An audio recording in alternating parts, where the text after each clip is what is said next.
Hello दोस्तों, आप लोग कैसे हैं? चलिए, आप लोग अच्छे होंगे। तो तो हम क्या पढ़ा रहे थे? क्लास 6 का एनसीईआरटी इतिहास पढ़ा रहे थे, प्राचीन इतिहास। और प्राचीन इतिहास में हम पढ़ चुके हैं कि इतिहास क्या है और अतीत के बारे में हम क्या क्या चीज जान सकते हैं और लोग कहाँ रहते थे।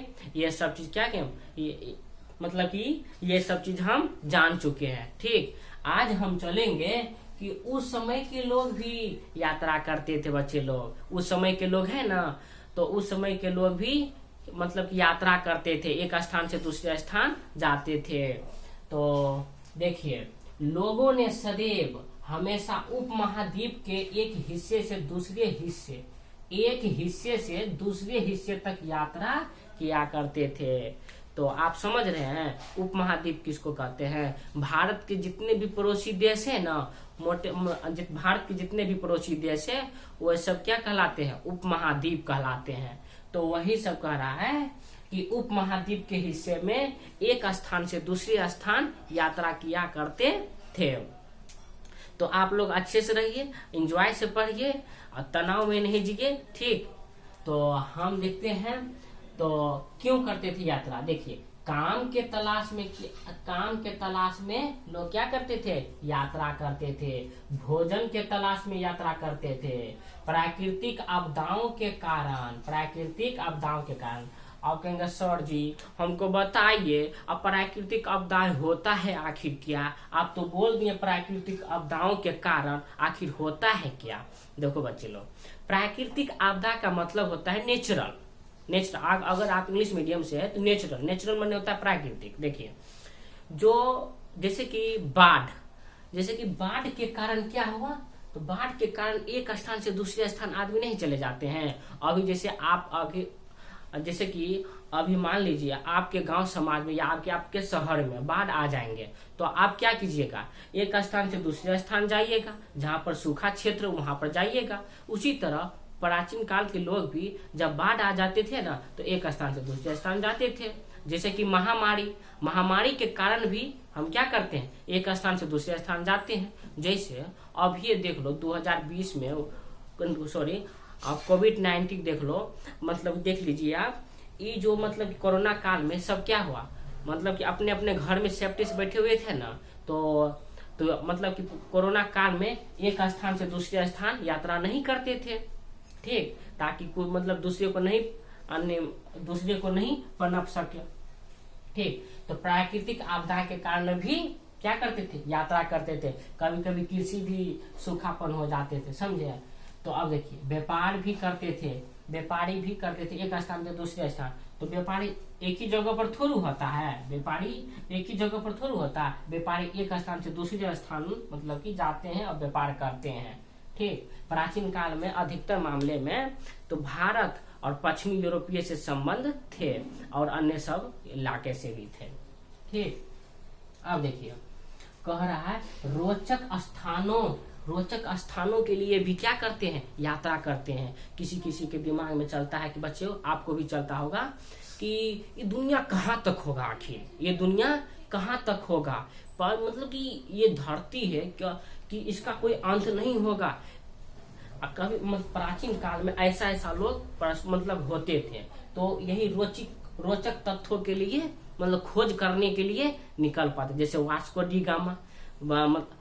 डी गामा पुर्तगाली से चलकर हमारे भारत आए थे। तो वो उसके दिमाग में क्या चल रहे थे? उसके दिमाग में बोला हम कुछ खोजेंगे, भारत को खोजेंगे, भारत आखिर हमारे भारत है आखिर कहाँ। ठीक, तो मतलब कि भारत की खोज किसने किया? Vasco D gamma.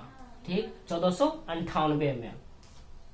अब ये तो हो गया उस समय की यात्रा क्यों करते हैं। आपसे एक प्रश्न है, आप लोग सोचिए कि अभी के वर्तमान में यात्रा क्यों करते हैं? अभी वर्तमान में यात्रा क्यों करते हैं? पैसे कमाने के लिए ना, भोजन कमाने के लिए, पैसे कमाने के लिए करते हैं, भोजन कमाने के लिए करते हैं।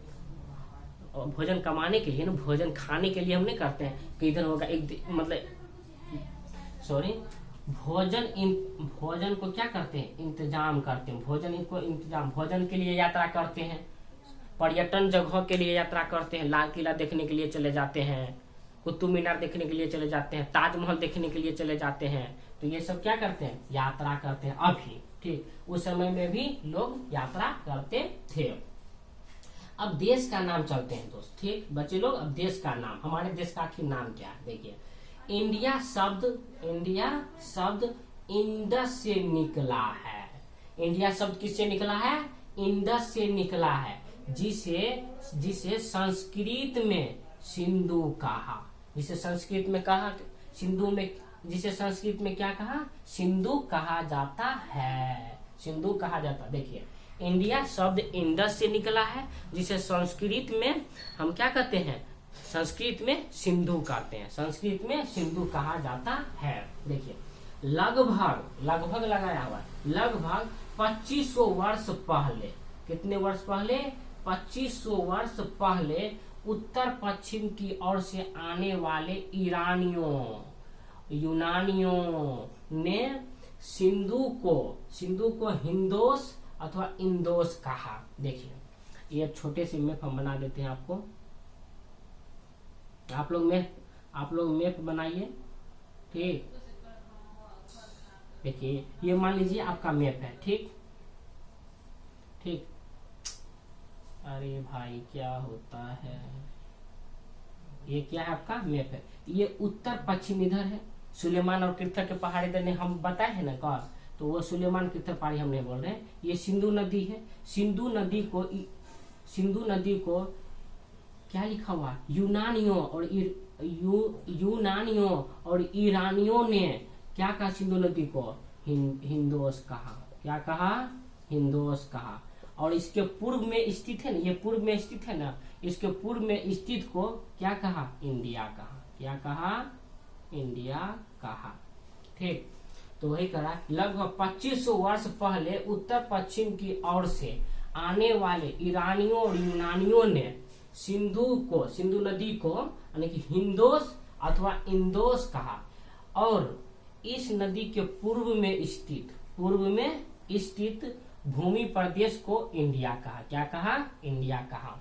ठीक, अब हम जानते हैं कि अतीत के बारे में हम कैसे जाने, इतना सारे चीज हम कैसे जानते हैं, इतना हम पढ़े हैं ना, तो इतना चीज कैसे जानते हैं, तो पांडुलिपि से जानते हैं, अभिलेख से जानते हैं, सिक्के के से जानते हैं, और भवन से भी जानते हैं। ठीक, अब कहेंगे सर जी हमको बताइए अब पांडुलिपि क्या होता है, तो चलिए दोस्तों पांडुलिपि हम बताते हैं। ऐसा अक्षर जो हाथ से तार पत्रों या भुज नामक पैरों की छाल पर लिखी गई लिपि को क्या कहते हैं, पांडुलिपि कहते हैं। क्या कहते हैं, पांडुलिपि कहते हैं। ऐसा अक्षर जो हाथ से तालपत्रों पर और भुज नामक पैर की छाल पर लिखी जाती है, तो उसे क्या कहते हैं, पांडुलिपि कहते हैं। क्या कहते हैं, पांडुलिपि। पांडुलिपि का मतलब होता है क्या, हाथ से लिखना। ठीक, तो समझ गए पांडुलिपि के मतलब। और भुज नामक पैर की छाल को उतार कर उसको सुखा कर उस पर इतिहासकार लिखते थे। ठीक, अब हम जानते हैं दोस्त अभिलेख होता है क्या। अभिलेख क्या होता है, तो आप लोग बच्चे हैं अच्छे सुनिए। अभिलेख होता है क्या, ऐसा लेख जो पत्थर पर, कठोर धातु पर लिखी जाती है उसे क्या कहते हैं, अभिलेख कहते हैं। ऐसा अक्षर जो धातु पर लिखे जाते हैं, पत्थर पर लिखे जाते हैं, उसे क्या कहते हैं, अभिलेख कहते हैं। अभी ये देख लीजिए, मुखिया, सरपंच या अन्य पदाधिकारी, MLA, MP, यही सब अगर रोड बनाते हैं या पुला बनाते हैं तो इतना वो क्या करता है, एक सीमेंट का एक क्या बना लेते हैं, शिलालेख बना लेते हैं। इसी पर हम इतना लंबाई है ये रोड का, इतना इसने बनाया, कब बनाया, तारीख, डेट, समय, इतना रुपया खर्चा हुआ, इसमें लिखा हुआ रहता है ना। तो उस समय के लोग, मतलब उस समय के भी अभिलेख में क्या करते थे, राजा सब क्या करते थे, इसको लिखवाते थे। तो पांडुलिपि और अभिलेख के मतलब समझे। पांडुलिपि का मतलब होता है ऐसा अक्षर जो हाथ से लिखा हुआ और तार पत्रों या भुज नामक पैरों की छाल पर लिखी हुई है। लेकिन अभिलेख कहते हैं उसे जो पत्थर पर, जो कठोर धातु पर लिखे जाते थे, तो उसी को क्या कहते हैं, अभिलेख कहते हैं। और सिक्के से भी साक्ष्य मिलता है कि और क्या है, भवन से भी साक्ष्य मिलता है। तो आप लोग, तो ये चैप्टर आपका, ये अध्याय 1 खत्म हो चुका है और अध्याय 2 कल लेकर आएंगे। तो आप लोग अच्छे से पढ़िए, इसको नोट कर लीजिएगा, इसका स्क्रीनशॉट लेकर आप कॉपी में नोट कर लीजिएगा। ठीक, तो आप लोग कैसे हैं, उम्मीद करते हैं आप लोग अच्छे होंगे, अच्छे रहिए। और ठीक है, थैंक यू, जय हिंद, वंदे मातरम।